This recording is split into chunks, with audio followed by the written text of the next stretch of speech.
So this video is part of a breakdown series that I'm running on my Patreon, and on the Patreon you can find many more breakdowns like this, but also the project files that go with the video breakdowns. So if you want to learn a little bit extra and open a project file while you're looking at the breakdown, make sure to visit the Patreon, link is in the description, and I hope you can learn something from it.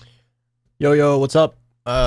New month, new content for the Patreon, and I kind of forgot to make a video breakdown of my remix or bootleg or edit, whatever you want to call it, for Company and Woolly's track called Buzzback. It's doing really well on SoundCloud, so really happy with that. I uploaded the project file a few weeks ago on here, so if you have that, you could follow along. You could open the project file on your end and we can go through it together. If you haven't heard it yet, we'll play it again real fast. I'll turn the master down a little bit. Hope it turns out fine in the final video, but I don't want to blast your ears. So here we go.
This is pretty much the same as the original break, so we'll skip to the second build-up. Bust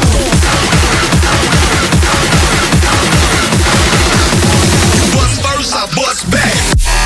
Oh shit.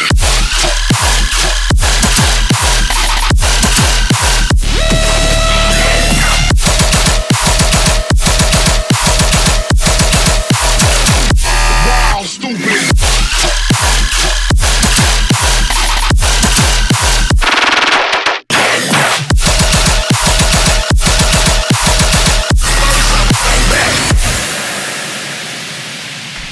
Boom. Some parts sound a little bit different. I think this this part in the drop sounds different because I had to transfer the project file from like my hard drive that I think is dying because it struggled opening this project, even though everything is like already stemmed out, which I did because of that. So it's a bit annoying, but it shouldn't really matter too much because the rest of the track will still be the same. Let me just organize this a little bit. Yeah, so I put it out as a remix. Obviously it's not original, or it's not official. First of all, because Never Say Die is die. So it couldn't have come out as official in the first place. I just hate the word bootleg or edit. That's why I call it remix. But yeah. To start with it, for the intro, I guess, I wanted to make like a really, like an old-fashioned, like 2014, 2015 dubstep intro that just, you know, hits, just starts with the kicks and the hats like this. Oh. Whereas more, or most of the dubstep nowadays is like really cinematic, including mine, which I love as well, but I wanted to make this more of a, like an intro to mix in to a song that's already playing, and then it just goes into the original. And so for the intro, it's just a, like a basic kick and snare pattern. no real processing that happened on that either. I think a little bit of transient shaping to increase the transient a little bit, and I'm just taking like I guess not even 5% down on the on a sustain, so the drums become really click heavy, and then they their tail kind of gets cut off, right? So they become like really punchy drums. So that sounds like that.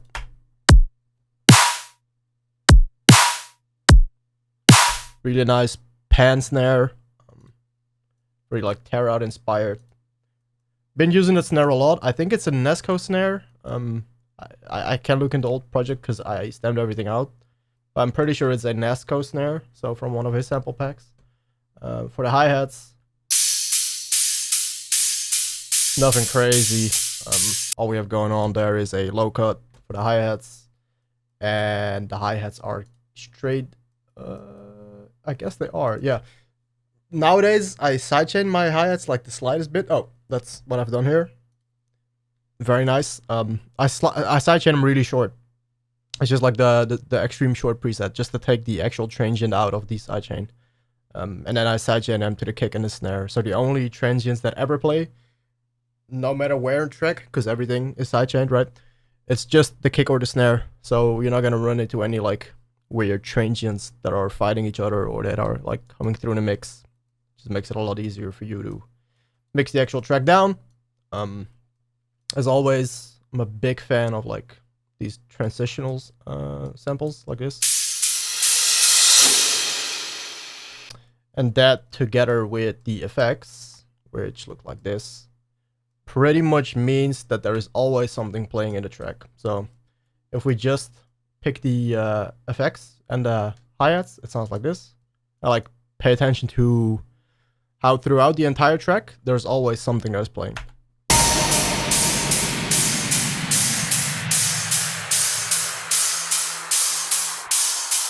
Still pitching down, the hi-hats are playing, you can still hear the sweeper go down, sweep and bedbugs. Another down sweep, leading into this like.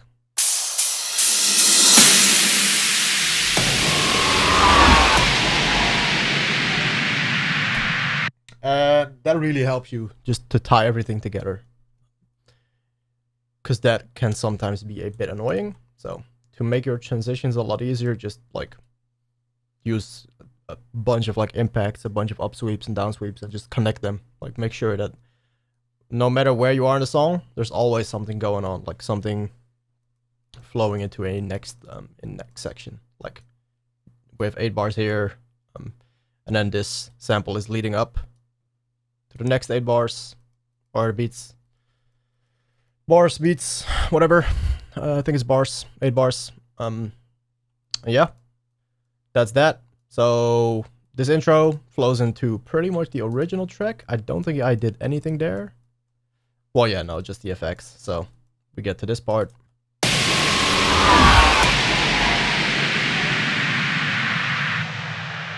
Original plays.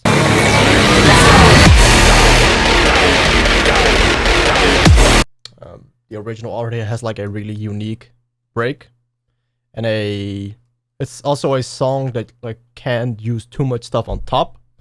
And since it's an unofficial remix, I have no stems, so I can't take anything out either. So I'm either using the entire track or nothing. So I decided to just keep the break and the build up as well. Yeah, the break and the build up are both just the original track, because I did not have that freedom. Now, obviously, there are tools that allow you to stem out a track that's not yours. But I'm not sure about the quality of those. They might be really good now, but when I started, it wasn't really a thing. And so, like, right now, I'm not too interested in, like, that whole part of, like, bootlegging either. I just like to make I just like to give my spin or my take on an original track. Kind of limiting myself, I guess, but oh well. Unlucky. Yeah, build up is the same. So we can just go straight into the drop. Bust first, I bust back.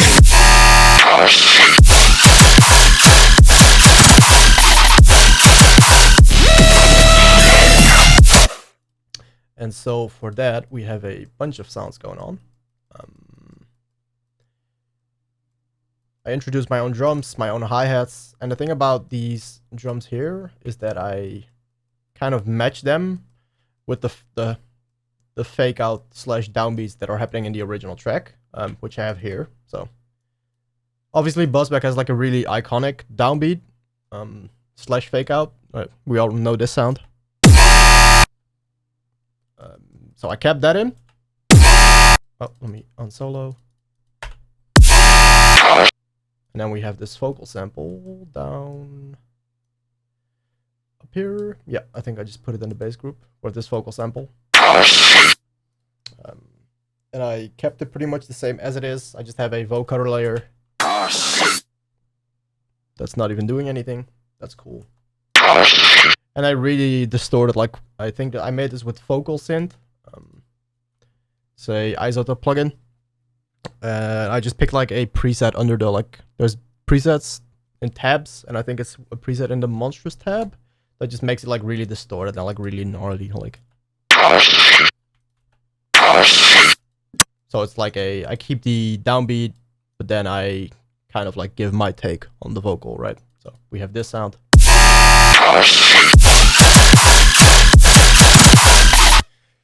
And then we go into the basses. Even though this channel is on top, we'll get to it later because these are all like supportive layers. Let's just get to the main sound here. And so the main sound here is a gun bass that I made. Sounds like this.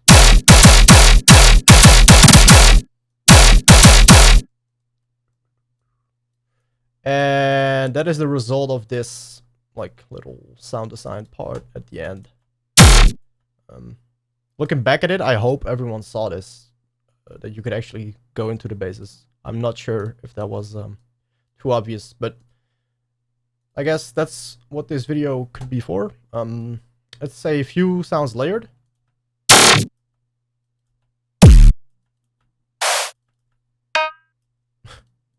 Very cool.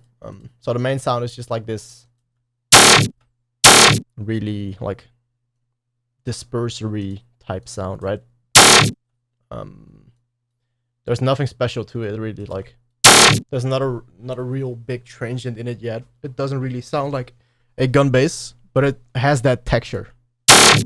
And so whenever you make yours, if you have like a setup like this with 4 different sounds, you could swap it out with one of your own bass shots that you could make in like Serum or Faceplant. Faceplant especially, because it has a disperser inbuilt, so you can really like use it creatively to make a dispersory sound like this. Faceplant for the transient and the sub. Like all this is a sine wave that's just being distorted, layered with a bunch of white noise. And combining that into like these 2 distortion units just makes a really heavy, heavy transient to it and gives it the sub that the gun basses need. Later with a pink noise, with a bunch of processing. Let's see what it sounds like without. Yeah, I guess to kind of explain what a pink noise does, let's do it with a. Let's see if I can do it with an EQ. We all know what white noise is, right? White noise is just is the entire frequency spectrum playing at the same like amplitude, I guess, the same volume, right? Whereas pink noise is more like, how can I draw this fast? More like this, but just imagine this is like a straight line, right? Okay, this is gonna look terrible. Anyway, we can do it in Paint. It is this. Where's my mouse? There we go. So if this is like your entire frequency spectrum, right? With the bass here, like 100 hertz up to like 20K. This is what white noise would be like. It's just the entire frequency spectrum playing at the same volume pretty much. And then pink noise is more like, make it can I not make it bigger? Guess not. Pink noise is more like this. It's like a line that's going down. And so I don't know why it sounds better with pink noise. I saw a bunch of people tweet about it lately as well. I think like GRX and Sully were talking about it. But if you layer this with your actual basses, you have a really like heavy sound that's just like sitting on top of the basses that you have. And as I've explained before, like white noise is really helpful to do that, to just like fill out everything. But for some reason, this sound just sounds amazing with the pink noise. So I'll play it without in a second. And then it's this bass, and this, and it's layered with a really like stupid percussive sound. Right? It's just like a cowbell kind of sound.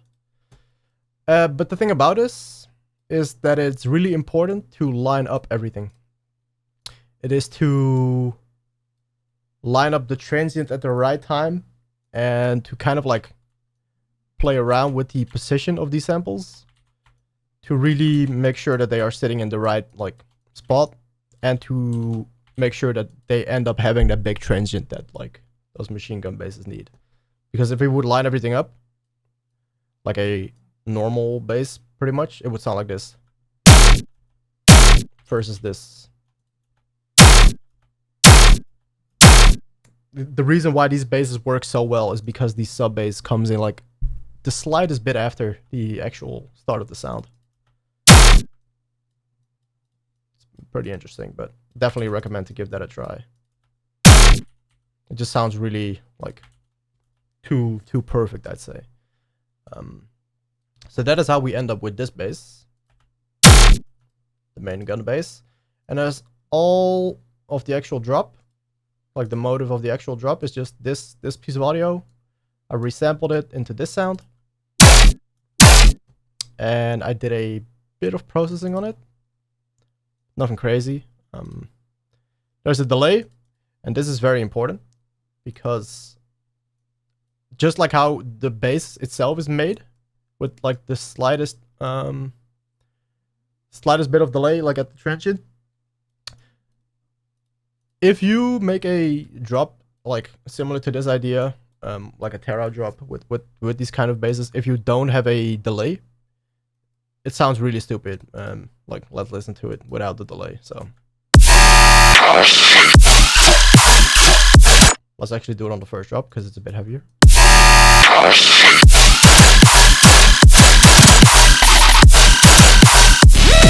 Like it sounds good, but it kind of loses that swing that it has, right?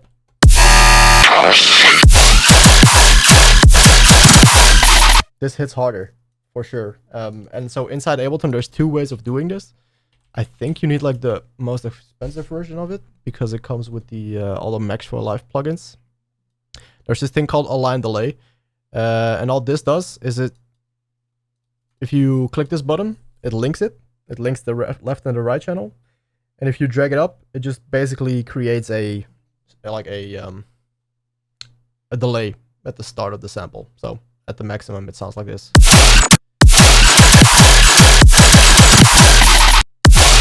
Like you can tell what it does.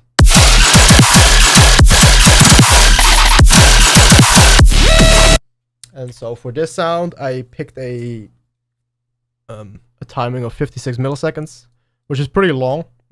Like it wouldn't come into mind usually to do that type of stuff. Another way would be to use this on the right here. These like track delays.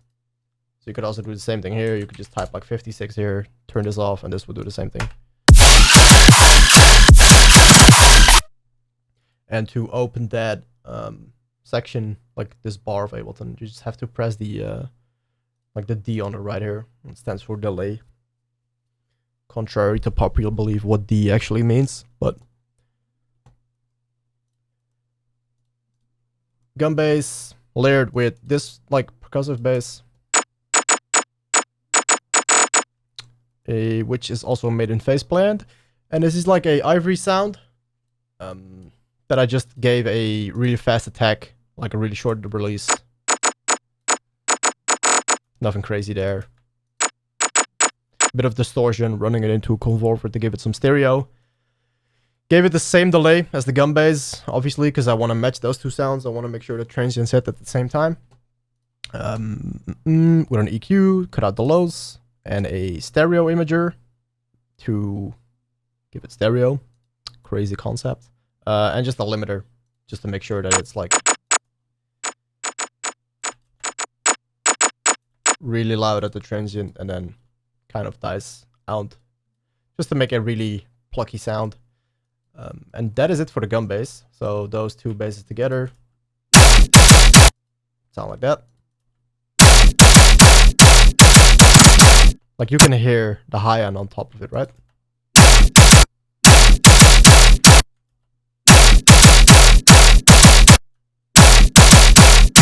It's just that extra bit of high end and a like extra bit of stereo that really helps it punch through the rest of the mix. And so if we would just play that with the drums, we would have this, which already sounds pretty cool, but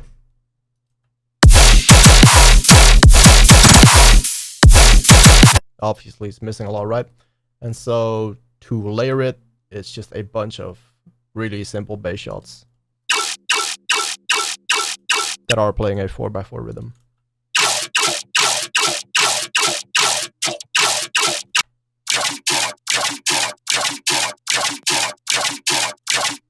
So that's nothing crazy. You could use like any bass shot from any sample pack really, and just create a 4x4 rhythm.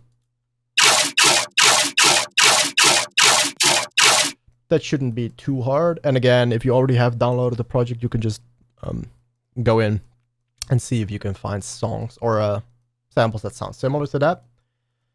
And then that is layered with another phase blend layer, which is this tension layer. And this is just a saw wave playing with a bunch of voices and a bit of like random white noise.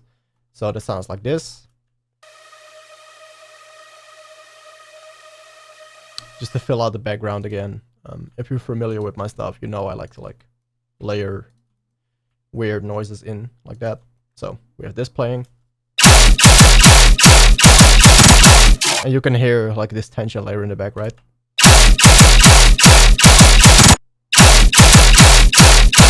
It just helps it carry throughout the track.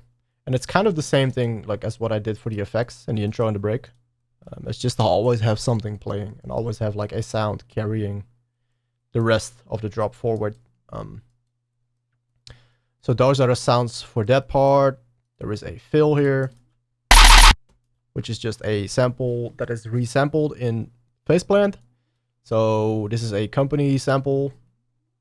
You could layer anything here, and I have just automated like the start position of the sample with a LFO inside phase blend. So if we would change the position of this, we would get a different sound.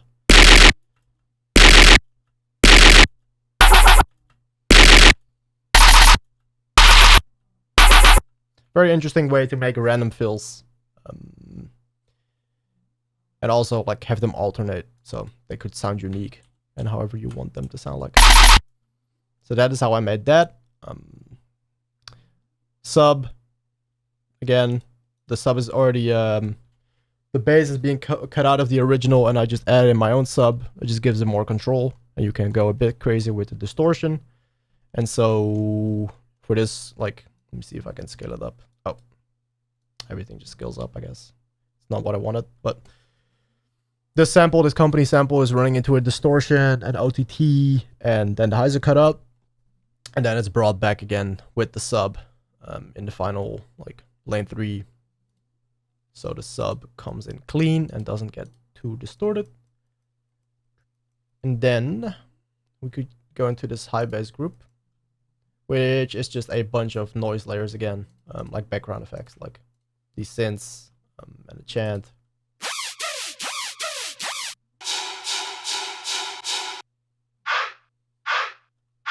Very cool. Layered with a samplifier sample.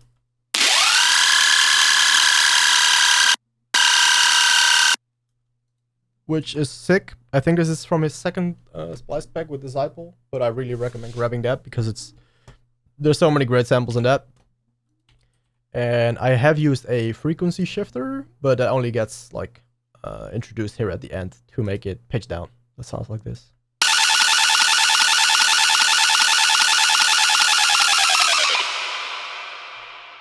Very cool. Layered with a more like another noise layer, which sounds very similar to this.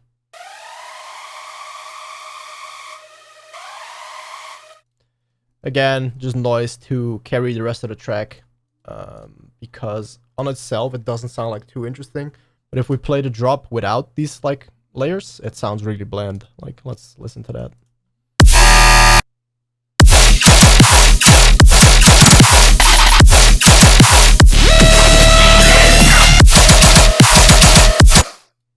Let me see. What if I turned off?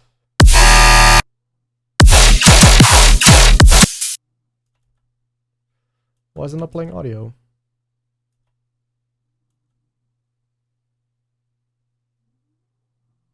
What's going on here?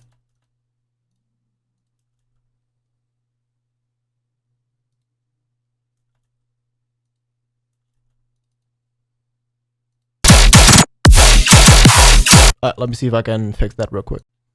I am dumb, and it was just the high bass group being turned off. So cool. Without the high bass, it sounds like this.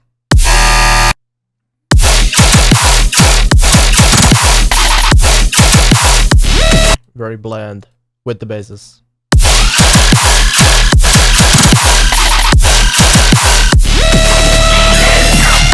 And I guess the reason why it works really well is because this first part of the drop could be like the A part, like the A section of your drop, and it's leading into this B section of the drop. Like, if you pay attention to it and kind of follow the pitch of the song or the pitch of the drop, it'll make more sense. Like, pay attention to how it goes up, and then it pitches down, and then it leads into this part, right?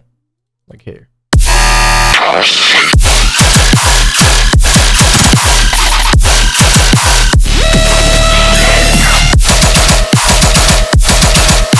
It's like leading up, leading down, back to the root note, and then it turns into a section with the same sounds, but like just a different rhythm. Like, as you can see here, these gum basses, this is the same. It is just playing a different like rhythm. And for those who are not familiar with like A and B parts, the whole concept is more. It's similar to like asking a question or like a call and response. That might be a better way to like explain it, right? Like, this section here is calling. This section. Oh, let me play it.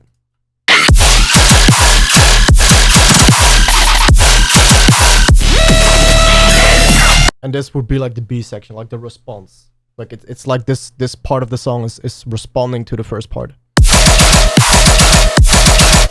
And so a lot of people like kind of explain it as a like, this could be a question, like someone asking a question, and then this part is like, you know, the responsive part, the part where someone responds to that question.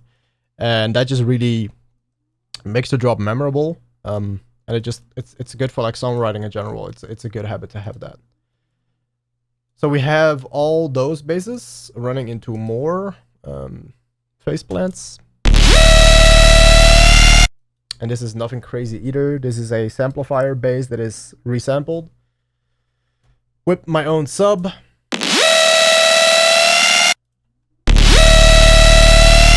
Again, just to have more control on the pitch, because I think the original pitch pitches downwards. Let me see, what is this one called?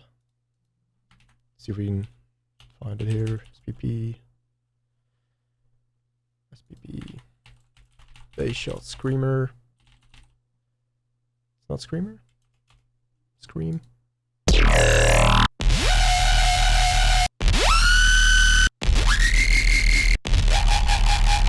Can I not see the name here? I guess not.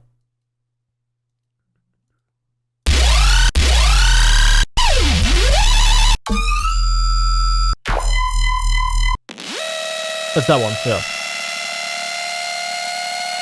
Like the original pitch is up, but I've made it pitch up more in Serum or inside Faceplant by just adding a LFO that is like connected to the master pitch here, and so we have this sound, which is just a like Faceplant is so good for just resampling stuff like this. Like you just drag in the original sample, you add your own like sub to it, and you can just modulate like the actual sample. Like if we would drag in something else that is in the same key, maybe like this. Okay, that sounds terrible. Let me see.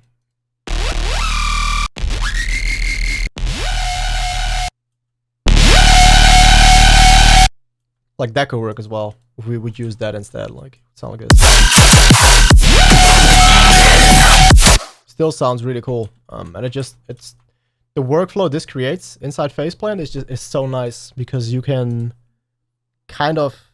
just drag in any sample or any like preset that you have, any bass that you've made, like any preset that you have made, you could just drag it in, and it could like be swapped out, right? So that's what I have been doing a lot lately, is just dragging in my samples, dragging in other people's samples, and just resample them inside Faceplant. It's really intuitive once you get into it. This next sustain, really tear-outy sustain that I also used in the Marauder inspired project file. So if you have this project file, obviously you can grab it here, but if you have that project file, then you can go into that as well, because it might be processed a little bit different. But yeah, that's just like 3 saw waves FMing each other. So this saw wave is FMing this is FMing this, and it just creates this really like tear-outy sound to it. Comb filter, just to give it a lot of stereo, running into a convolver, a filter, and more distortion. And there is a lot of crazy post-processing going on here. So frequency shifter gives it the idea, or I guess the effect, that it's like it's pitching up and then it's pitching down again at the end to kind of like resemble like a attack and release part of a sound, right? And again, it just makes sure that everything flows into each other really well. Then we have this chain setup. I isolate the bass, even though I end up cutting out the sub bass, so it doesn't really matter too much. And all this is a Combs filter inside Serum, most likely. Oh, a reverb filter. Without it, the sound loses its entire character. Sounds very lame. Sounds very cool. Sick. Running into a vocoder, which again just enhances that sound. Makes it like wide and noisy and just like a bit monstrous. Let's close our drawing here. OTT, crazy as well. EQ, bit weird of an EQ, but I just took out the basses and I take down some of the like resonancies in the sound. And a utility to make sure that the sustain only plays when it needs to play. So you're not dealing with like weird OTT artifacts, like weird OTT tills. Because like a reverb filter and an OTT together is causes problems, because it would just like enhance the effect so much that whenever your sound would end, you would have these weird clicks, right? I think we're all familiar with like the weird things OTT does like that. Kept some parts from the original in. Nothing crazy going on that either. I cut out the bass of the original, so I have control over the sub bass and it doesn't interfere. It's being sidechained as well, because I'm just treating it like the rest of the sounds and the samples, I guess. And that's all there is to it, pretty much. It's a really simple track, and I made it in probably like 2 days. It is nothing crazy. But again, I think like the main takeaway of that is just to have a and B section, a call and response in your drop, and to try new techniques like this with a gum bass, where you have like you're delaying the sample, so it just creates a bit of flow. and it makes sure that your track does not sound like every other 1,000 like quarter note sustained dubstep songs that come out every day, which isn't bad, but like, you know, get a little creative with it, give it a bit more flow. And even though this is nothing like revolutionary sound wise, it just works really well because it has that. And then one thing that I could show is that I also use the assign delay or align delay on the B part of the drop, but I took it down a bit because this is more of a like cookie cutter part of the drop, where there is like you have the chugs and the sustain. So we have like the quarter bass dubstep going on, and then it's layered with this gum bass that's doing a triplet like rhythm. But it's a bit more simple, right? Because if I would put this at the same timing as the original gum bass, it would sound out of place. Let's do the same on the percussive part.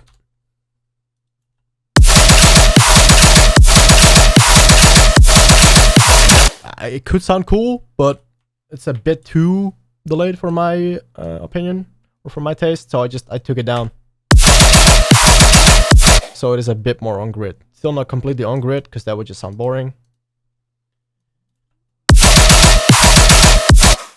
Sounds a bit lifeless, a bit too vanilla, which I did not like. Bunch of effects going out throughout the drop, risers, more risers, leading into the breakdown here, which is just impacts and down sweeps and the original track playing. And then for master, this is gonna take really long, and this is probably gonna turn the video into a 2-hour breakdown. Psych, it is just a G clip with the basic settings. It's a hard clipper, just cuts everything off at 0 decibels, and that's all you really need in dubstep. Just smash it into the red and like clip it. Actual master channel spectrum, just to look at the the spectrum. Pretend that you know what you're doing.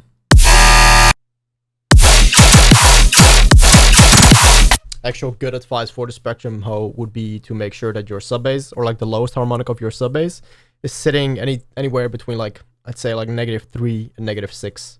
Definitely like -6. -3 is like you're already pushing it and it becomes really hard to mix it in because it causes a lot of distortion. But if you look at this track, for example, you can see here that the lowest harmonic of the sub bass is sitting at like -2, right? It is a really tear-outy song, and so this works in this case. But if you make a different kind of sound, it might sound really distorted. And so anything above -6, I'd say, you'll be good. It'll come out clean on like big PA systems at like clubs or venues. That's just a good level to sit at. Again, a G clip. I don't know why it is already coming out clipped, so it's coming out at 0 decibels. So this G clip could just go. It's not doing anything. And that's all there is for this track, pretty much. The second drop is basically the same as the first drop, except I added these sounds. Those are not the sounds. These are the sounds.